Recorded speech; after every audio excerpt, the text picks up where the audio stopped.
In today's episode, we have breaking news. Jimmy Kimmel Live has been suspended indefinitely by ABC News. And secondly, Congress has failed to censure Representative Omar for her disgusting comments. And finally, the vice president sat down for an interview with Fox News. You have to see it for yourself. In all these stories, we're going to show you what both sides are saying and then give you the bottom line.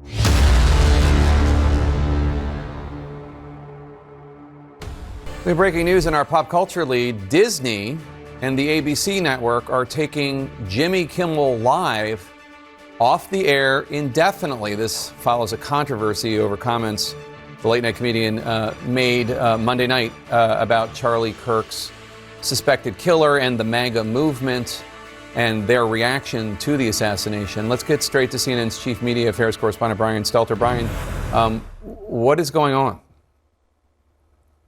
That's right. This is fast developing this afternoon, Jake, amid pressure from the Trump-aligned FCC. And in the past few minutes, ABC confirmed to CNN that Kimmel's show will be off the air, quote, indefinitely. We have not yet heard from Kimmel or his representatives. That's how quickly this has been developing.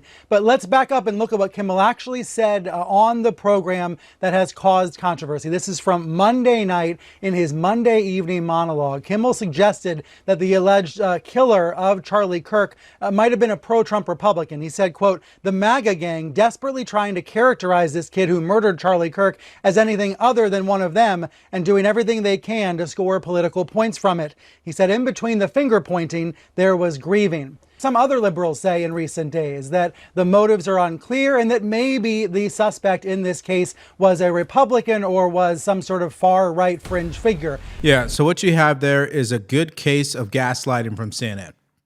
Liberals expect people to believe that there was actual evidence of the shooter being identified as a MAGA Trump supporter. If that doesn't scream gaslighting, I don't know what does, okay? Because he lived with a transgender roommate, was in an intimate relationship with this individual. And by the way, Jimmy Kimmel had this information before mentioning those words.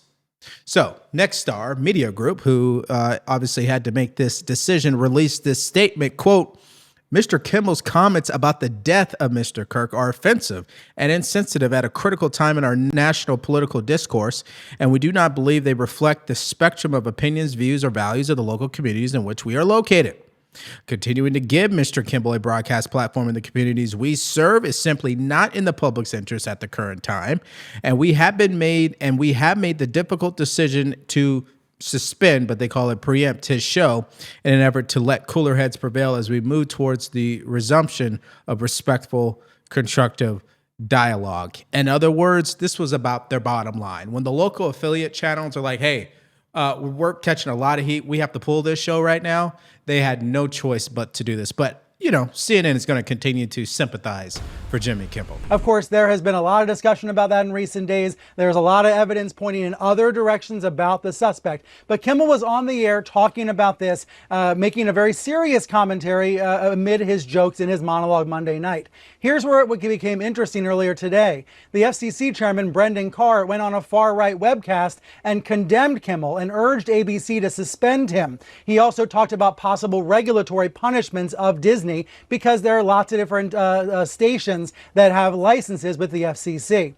Within the past hour, we've heard from a big owner of stations that have affiliations with ABC, a company called Nexstar, saying that they were going to suspend Kimmel's show on their station. So in other words, about 24 stations were refusing to air Kimmel's show tonight as a result of this controversy. Okay, so this is serious right here. If you're stressed about back taxes because you missed the filing deadline back in April, don't wait. We know that the penalties are continuing to rise. They could be 5%, even up to 25%. This is why we partnered with Tax Network USA. They can take the burden off your shoulders and stop the spiral before it gets worse. They've helped thousands of Americans, whether you're an employee or business owner, with messy books, no problem. They've seen it all and they know exactly how to help you. With direct access to the powerful IRS programs and expert negotiators, they can even reduce what you owe or even eliminate it. And the best part is it all starts with a free consultation to see if you qualify. More importantly, they can protect you from wage garnishments or even bank levies. So don't wait for the next IRS letter. Call 1-800-958-1000 or visit tnusa.com/Devore to talk to a real expert at Tax Network USA. Again, you could call them at 1-800-958-1000 or visit tnusa.com/Devore. So you guys already know where this debate is heading. This is an attack on our free speech rights. That's exactly what Democrats will say. But they had nothing to say when conservatives were banned off social media. They had nothing to say about the gentleman who was sent to prison for posting memes about Hillary Clinton. I give you guys the same examples every time because they're classic. I mean, they were silent as mice, okay? And now they're screaming at the top of their lungs about this move. Let me just make sure we're all clear about something. You can say whatever you want to say. Jimmy Kimmel is not going to prison because of what he said. His show has just been suspended. That's not a violation of his First Amendment, right? He has a contract with that employer, okay? And if those networks say they want to pull the show, they have a right to do so. He doesn't own these networks. Your reaction to this news, Mark, we'll be learning more about it, but what we know so far.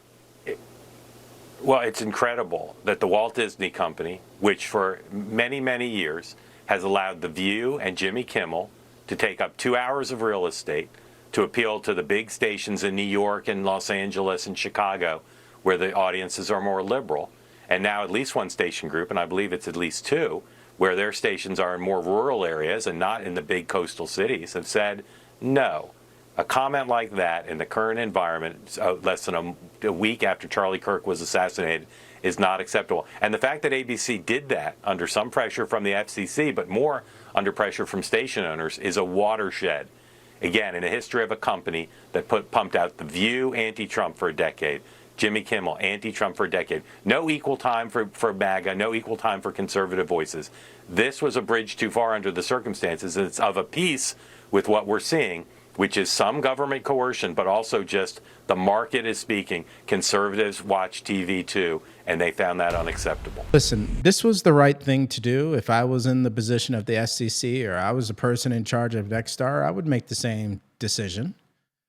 Because at the end of the day, his show should not be about divisive politics. It's about making people laugh. That is the essence of the late night TV shows.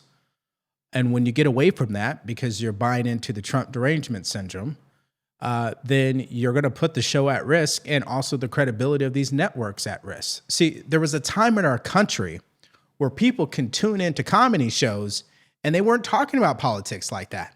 You could watch an NFL football game without seeing political messages. Same thing with the NBA, right? I mean, there was a time where that existed in our country. I miss that because it was about what made this product great, not about what their opinion is about the president, etc. So it's the right move. And Brendan Carr, the FCC chair, he went on to say this: I want to thank Nexstar for doing the right thing. Local broadcasters have an obligation to serve the public interest. While this may be an unprecedented decision, it is important for broadcasters to push back on Disney programming that they determine falls short of community values. I hope that other broadcasters follow Nexstar's lead. And this takes us to the next clip I want to show you, which proves my point. Democrats are already running to CNN to cry about how their First Amendment rights are now under attack. Take a look. When you see that Jimmy Kimmel is gone because of that, does that even hit harder home to you?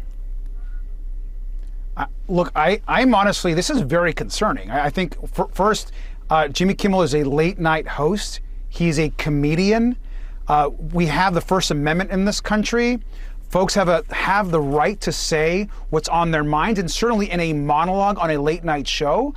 And I think anyone that's going to listen and watch that clip, I mean, it's pretty clear that this is a direct attack on free speech. And it's one thing for all of us to unite and talk about political violence and denouncing political violence.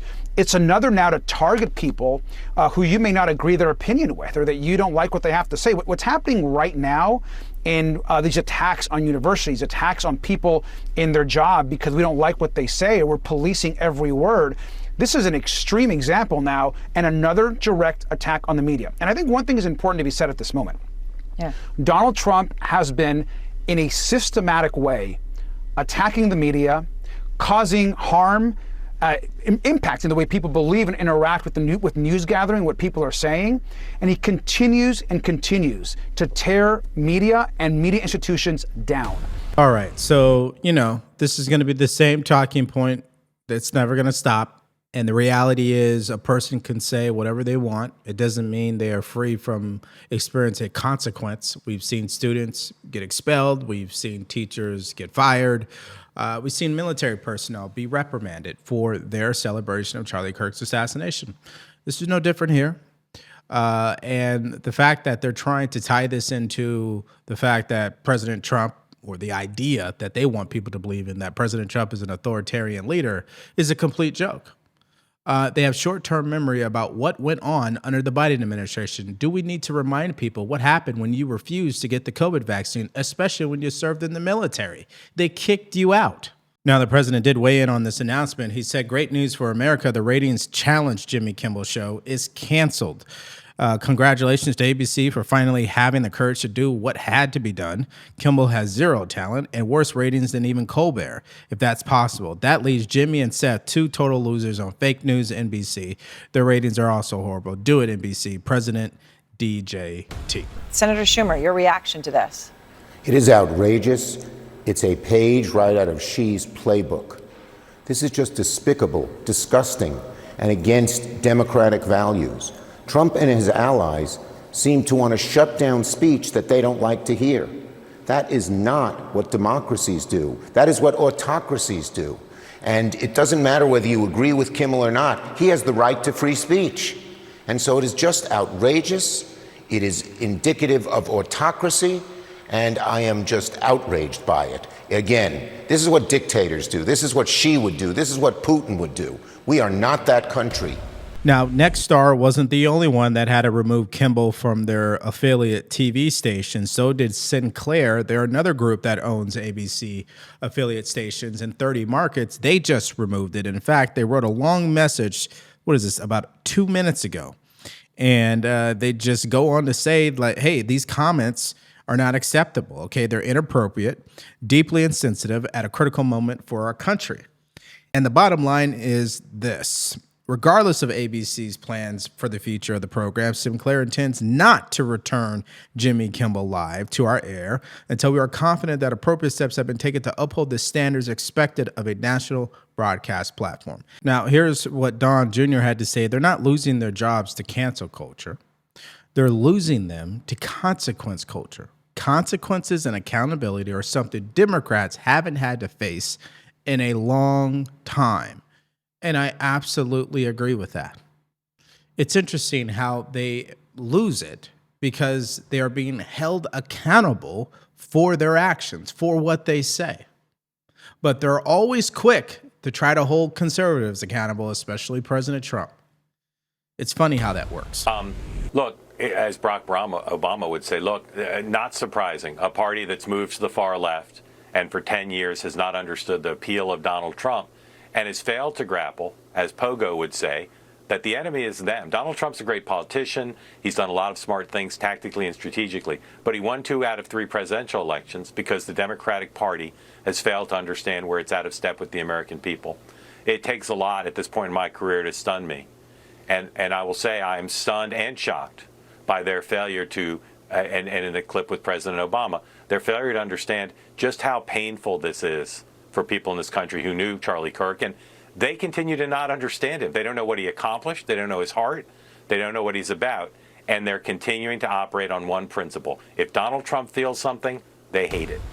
Yeah, so Mark Halperin, he just nails it. It's as if Democrats have more empathy for illegal aliens than they do for American citizens, especially an American citizen who was a father and was young and actually was open to debate, murdered in cold blood. And it's sickening. That's really what it is. So what's also sickening is this other update that just came through moments ago. So Nancy Mace introduced the resolution to censure Representative Omar and to get her removed off her committees after she made some disgusting comments about Charlie Kirk. And I think you guys can guess what actually happened here. They finally put it to a vote just moments ago, and here was the outcome.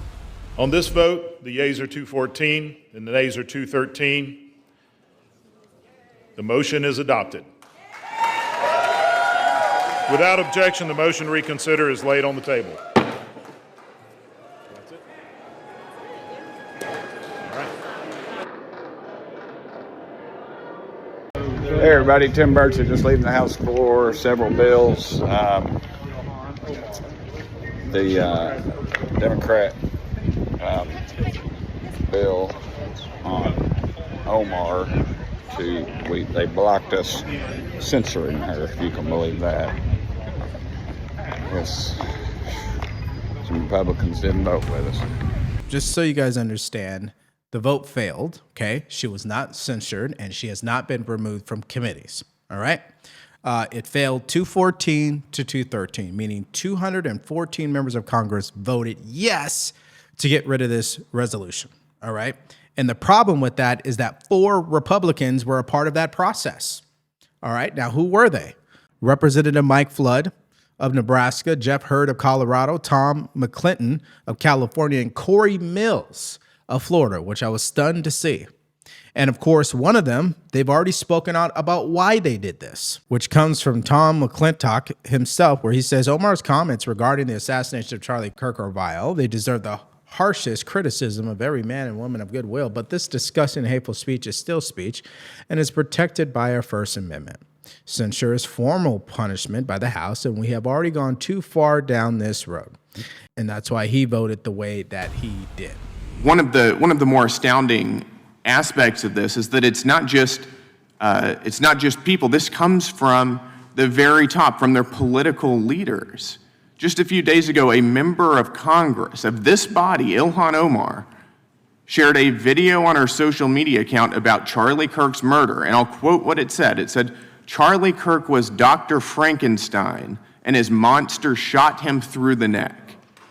In other words, Charlie had it coming to him. The words that he said naturally led to his assassination. I mean, that is a reprehensible thing for a member of Congress to say, to suggest, to promote in any capacity. And there are people across this country who are losing their jobs for far less than this. So essentially, American companies, private companies, had the backbone to fire employees who were celebrating the assassination of Charlie Kirk, but Congress, 4 Republicans, did not have the backbone to do what was actually necessary. This wouldn't be the first time that a member of Congress was censured, and I would argue some of them were censured for less than this. So it's just troubling that they weren't able to do the right thing here. Now, speaking of doing the right thing, J.D. Vance sat down for an interview with Fox News, and he confronted the left on this whole political violence lie that they continue to push and gaslight everyday Americans. Here's what he had to say about all of it. Take a listen. It's statistically absolutely bonkers. The idea that left-wing violence and right-wing violence in 2025 in America are equal, it's preposterous. The statistics don't bear it out, Jesse. You ask what percentage of political liberals believe that political violence is sometimes justified? It's about 1 in 4. If you ask young conservatives that same question, it's about 1 in 25, which, by the way, is still too high. Right. It should be 0, but the problem is much bigger and much more malignant on the far left. You know, I saw something, maybe it was the ADL or one of these ridiculous organizations that said that right-wing violence is as common as left-wing violence. And then you go and look at the data.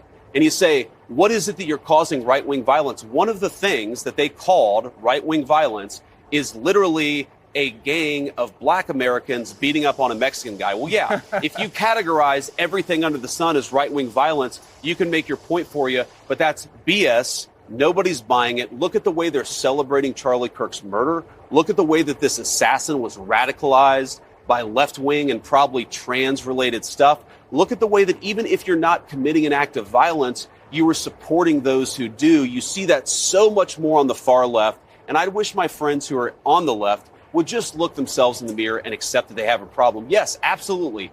By all means, let's take down the temperature. But if you want to take down the temperature and you're on the left of center, the first and most important thing you can do is look in the mirror. Yeah, and when you do dive into the actual data from the ADL by going to their website, you find exactly what the media is doing, and particularly Democrats. So they are lying by telling the truth. It is true that there is a term such as far-right extremism. And it's also true that the ADL identifies these groups, and the way that they identify them as groups that are movements from white supremacists to anti-abortion extremists to anti-government sovereign citizens and militia groups. So it's true when you use the word right-wing extremism, but when you lump people who are considered to be MAGA, Republicans, Christian conservatives, or just conservatives, you put them in that same category, now you are lying and misleading the public, and that's exactly what they've been doing. Now, here's the vice president on his advice to the assassin, Tyler Robinson. Take a look. Justice exists for both the people who repent and ask forgiveness. Justice also exists for people who don't repent and don't ask for forgiveness. I really do hope that the person who murdered Charlie Kirk eventually accepts that what he did was evil and terrible, but we still got to have justice anyway. And I think that for the people who are celebrating Charlie Kirk, look, we have a First Amendment in this country. The First Amendment protects a lot of very ugly speech. But if you celebrate Charlie Kirk's death, you should not be protected from being fired for being a disgusting person. If you're a university professor who benefits from American tax dollars, you should not be celebrating Charlie Kirk's death. And if you are, maybe you should lose your job or your university should face a loss of funding. If you are the kind of person who thinks that Charlie Kirk was justifiably murdered, sometimes the government can't do anything about that. But you know what can is civil society. And I've actually been gratified to see all these people standing up and saying, yes, we have free speech, and yes, we have free debate. But if you're celebrating the death of a young father, you ought to pay some consequences for it. And the American people are rising up against that evil. It's a great thing to see. Okay, so what the vice president just said there is a slippery slope. Now, why do I say that? Because I know exactly what he meant, but it doesn't matter what I know what he meant. What matters is what Democrats and mainstream media is going to push through propaganda to the American public. They're going to say, see, the vice president, he's looking to weaponize the federal government against people they disagree with. That's not what's happening here, folks. All we're really saying is that when someone says the things that are disgusting, like celebrating the assassination of somebody, that if they're fired, we shouldn't feel sorry for them. And the government can't do anything in some cases unless they work for the government. And at the end of the day, does a person deserve to be fired for making those type of comments? In my opinion, the answer is yes, because you were not hired to speak on political issues. You were not hired to make disparaging comments about people you disagree with. You represent the company when you work for them. That's the bottom line to it. And that's the problem when we live in a social media age. Nothing is private unless you keep your mouth shut. And I think people have the inability to do that today. So let's hear from you guys in the comments section below to these stories that we discussed in this video. Obviously, the big one, Jimmy Kimmel Live, has been pulled from the networks. He is suspended indefinitely. They don't know when he will return. You already have another network who owns 30 ABC TV channels that are stating they're not going to bring him back. Okay. Let me know if you guys agree with this decision from ABC.